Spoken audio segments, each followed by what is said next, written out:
come not to send peace but a sword? But this other one said that I'm the Prince of Peace. Come in. Hey, Larry says you wanted to see me? Yeah, I can't make heads or tails of these scripts. Why are there 4 of them? Well, we had Marky Mark do that first draft, and then, you know, those other 2 script doctors came in and beefed it up, and then that I guess that 4th one is just another way to go. Kind of Greek, I don't know. By that space cadet, by the way. Yeah, why is that guy always talking in third person all the time and saying how much I love him? Is he like a special guy or something? Why do people think that I have any interest in someone's sexual preference? I don't know. He's the same guy who wrote that Revelations thing too, isn't he? Yeah, and I think we got him into rehab just in time. You know, I probably shouldn't say this, but that intervention was a blast. Wasn't that fun? I had a great time. Wasn't it nice seeing everyone again? Who knew? It was like a reunion. And how about John with the whole scarf thing he's doing now? Isn't that so much better? He lost so much weight. He did. Did you guys ever find his body, by the way? No, but I've got people on that. So anyways, back to the scripts. There's no way that I can act all 4 of these. I mean, they're all over the place, and they conflict with each other. Don't worry about it. We're going to whittle it down to one coherent story. So when are we going to do this? Because I've got to get on this stuff. I mean, I got time now if you're free. Well, let's just go back from the beginning. Okay. Virgin birth or not? What's going on here? Because Marky Mark and the prima donna, they didn't even mention it. I had to have him write it both ways because honestly, I don't know if Lucy's going to let me do it. Oh. I mean, all the Greco-Roman gods and heroes are born of virgins, so I think you're going to look like a schmuck if we don't. Plus, the Romans are never going to buy it unless we go with the virgin birth. So that's the way we got to do it. We'll tell that to Lucy. Wait, didn't Maddie find some scriptural backing in Isaiah? No, we thought he did, but we looked into the original Hebrew, and it doesn't say anything about a virgin conceiving. It says a young girl is pregnant. So that's out. Well, that explains the whole genealogy thing then. The what? Well, they don't match up. I mean, one of these has way more generations from David to me. And then I didn't understand why they were trying to trace my lineage back through Joey. But now I get it. You didn't know if you could do the whole virgin birth thing. Anyways, if we are going to do it, it just doesn't make any sense to trace me back through Joseph if he's not my father. Yeah, to tell you the truth, we just didn't know if we were going to have the budget to make you God. I know that sounds terrible. And when did this come up? I mean, and why was I not notified? Look, we're smack dab in the middle of a recession. Everyone's cutting back, so we didn't know if we were going to be able to make you God, okay? I mean, what's the big deal? You still get to be a really cool prophet kind of guy, saying a lot of great stuff. People love you, and plus we can always write that in. Well, am I going to be able to keep my parking space? Of course, I wouldn't take that from you, please. I know how much you love that, getting out and then you're right there at the elevator. Okay, fine. I've got no problem with this whole thing. But the tracing the lineage through Joseph, that doesn't make any sense. Why? I mean, the Jews, they always trace their lineage through the mother. Why? Because you just never really know who the dad is. Is that true? That's true, yeah.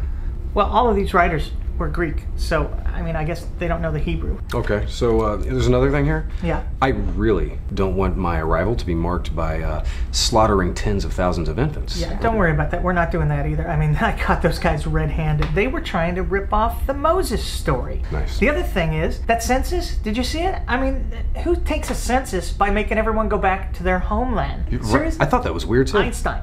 He's going to go back to Germany to get counted? Please, give me a break. I mean, right? I thought that was so weird. Say what you want about the Romans. They were anything but inefficient. Not to mention, those guys have design sense coming out the wazoo. Yeah, and how about that Parthenon? Is that beautiful or what? Greek, but gorgeous. I would kill to have people build something like that to me. Where's my building? Well, don't we have some nice buildings coming? Yeah, like 1,000 years after you go down. And let me tell you something, bub. You better be worth it because this Christ thing is costing us a pretty penny. And not only that, but it's going to set us back technologically like 1,000 years, maybe more. Zeus is already writing me about it every day on the grains. I didn't tell him that it's his people's, contributions that are going to be chopped. Yeah, and let's not tell him because I hear Zeus has a hell of a temper. He needs some anger management. I'll agree with you on that. So this red stuff here, the markings that you've got, yes, sir. That's just... I highlighted them in my own blood, sir. Boy, that's a lot of stuff. Yeah. Have you eaten? I haven't. You want to order some Chinese? I can call it in. I'm actually really craving roast lamb of God. I'll call Larry, have him bring some by. He delivers? He does, yeah. Well, have him deliver us a script supervisor while you're at it, sir. Yeah, like we can afford that. I'm just saying that people are going to burn if they don't buy into this, right? Yeah, pretty much. Oh, okay. Then wouldn't a little, coherence and plausibility be a good thing? What do you think? Yeah, that and some vicious, sadistic violence, because that's what these people really love. Violence sells. Passionate, sadistic. Let's call Mel.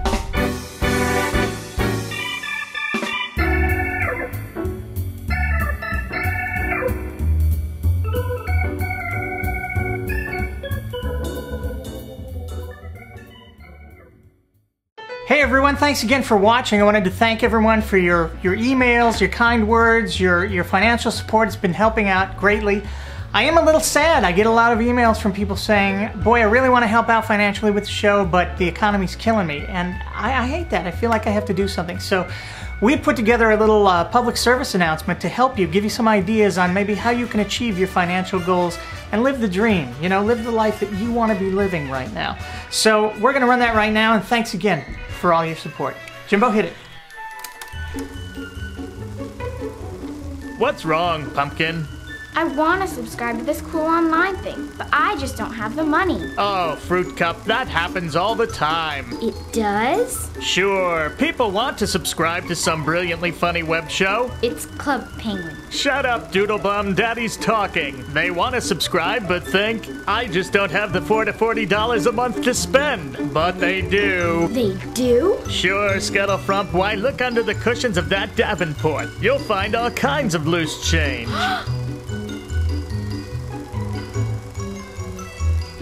Spiffy!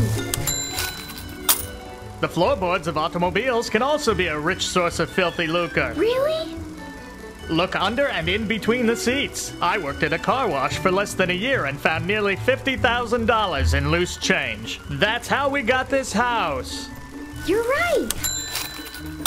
Clothing can be another great source of income. The laundry. Check the pockets. That jacket you haven't worn for a while. The pants Daddy wore yesterday. His money clip is also a great source of income. But Mommy, isn't that stealing? Don't talk back, Mugglepuss. An ATM is another great way to acquire capital. Why, those things hand out money like it's going out of style. Golly gee, that's neato. And if all else fails, you can send out an email to thousands of people posing as a wealthy Nigerian who just needs help moving millions of dollars out of her country. Just tell them you'll reward them with a generous percentage. Will I, Daddy? Will I? No, my Guatemalan fruit tree. It's a scam. Nifty! So you see, Frumpogrin, people make an unforgivable mistake when they think they don't have the money to subscribe to some great web show that provides endless laughs and enlightening content. One might even call it a sin. And what will happen to these people if they don't realize their egregious error? Well, when they die, they'll burn in a lake of fire and brimstone forever and ever. That sounds terrible. It is, Popcorn. It is.